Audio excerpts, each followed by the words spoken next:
Selam hanımlar. Kaç gündür boğazım ve öksürüğüm geçmek bilmiyordu. Kekik suyunu biraz böyle 2-3 dakika kaynattım. Demledim, her gün içtim. Sesim resmen gitmişti. Gerçekten şifa oldu.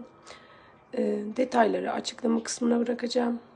Lütfen açıklama kısmını okuyun. Kekik çayı gerçekten bir mucize.